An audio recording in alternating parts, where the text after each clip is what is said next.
Hello guys and welcome back to the channel, where today guys I'll be showing you how to remove someone on Life360 Circle. Now guys, the first thing that you of course need to do is go to Google Play Store or the App Store, whichever you have of course, and download the Life360 application. Now when you did that, you just need to go and log into your profile. But guys, if you do not have one, you can always go and register to Life360.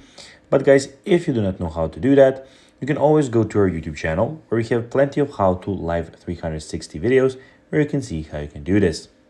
Now guys, that we got that out of the way, let's see what we actually have in front of us here. So as you can see here, we have the Life360 application. So here we have your current location and my current location. You can go and see the people and add some other persons here. Also, here we have the driving mode where you can go into the driving mode with your car. So at the moment, I don't have any drivers detected, but when I put them, they will be here. We have the safety mode. Well, as you can see, we have family safety assist. So you have emergency contacts here. Now, also we have the membership where you can go and buy the membership here, or you can go and start your free trial, as you can see here.